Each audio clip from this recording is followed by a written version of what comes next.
Au nom du Père, et du Fils, et du Saint-Esprit. Amen. Le Seigneur soit avec vous. Évangile de Jésus-Christ selon saint Marc.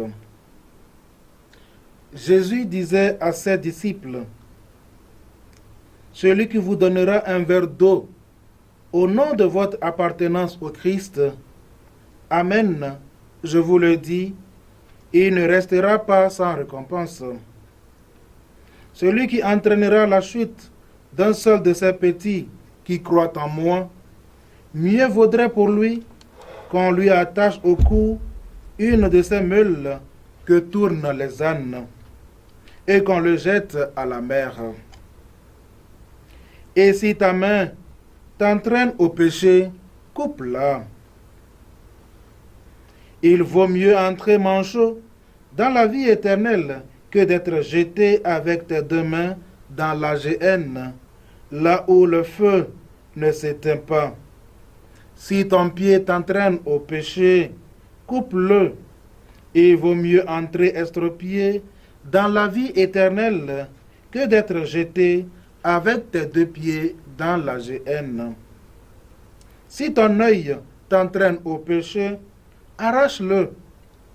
Il vaut mieux entrer borgne dans le royaume de Dieu que d'être jeté avec tes deux yeux dans la géhenne, là où le ver ne meurt pas et où le feu ne s'éteint pas.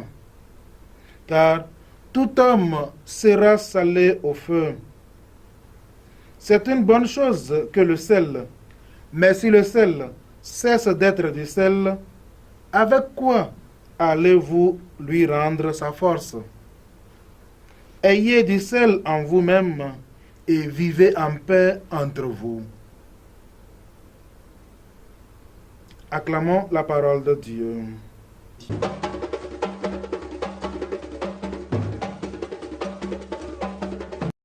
Chers frères et sœurs en Christ, et vous, chers téléspectateurs de la TV Space, loué soit Jésus. Saint Marc, dans l'évangile que nous venons d'écouter, nous donne les exigences de l'appartenance à Jésus. En effet, Jésus nous invite à éviter à tout prix le scandale. En d'autres termes, Jésus nous dit tout simplement que nous devons renoncer à tout ce qui nous fait du mal, même si c'est ce que nous aimons faire le plus. Et voilà pourquoi il nous demande de couper ou d'arracher soit la main, le pied ou encore l'œil. C'est la radicalité. Mieux, les exigences de l'appartenance à la suite du Christ. Quand Jésus nous demande de couper soit la main, soit le pied ou d'arracher l'œil, cela ne voudra pas dire qu'il faut amputer physiquement ses membres. C'est plutôt l'effort spirituel que nous devons faire chaque jour pour pouvoir nous éloigner de tout ce qui nous entraîne au péché. Par ailleurs, tout renoncement est compris comme une mutilation. Oui, le renoncement équivaut à couper soit sa main, soit son pied, ou encore à arracher son œil. Alors si nous arrivons à le faire, Jésus nous dit qu'il vaut mieux pour nous entrer dans la vie éternelle sans ce membre que d'être jeté totalement dans la géhenne avec tous ces membres qui nous auraient entraînés au péché.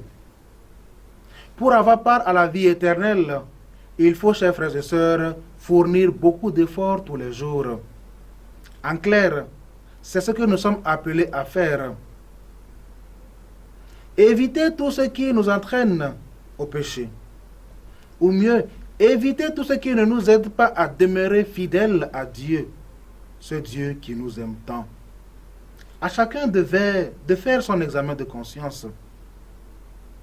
Pour qu'un arbre porte du fruit, il faut l'émonder. Retenons que ces renoncements que nous parviendrons à faire pourront nous conduire à avoir la vie éternelle et de surcroît une vie spirituelle. Au-delà de cette radicalité, il nous faut voir de près ce qui sous-tend cette radicalité. C'est la charité. Mieux, l'amour. Dans la finale de l'évangile, Jésus dit ceci. Tout homme sera salé au feu.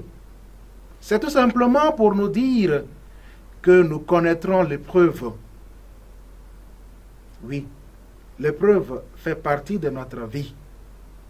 Toutefois, il faut tenir bon, car c'est par notre persévérance que nous obtiendrons la vie, nous a dit Jésus en Luc 21, verset 19.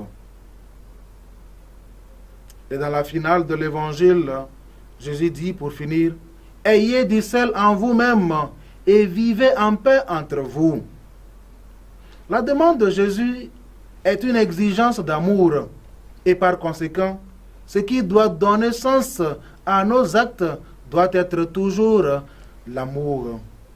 Oui, l'amour est comme ce grain de sel qu'il nous faut chaque jour.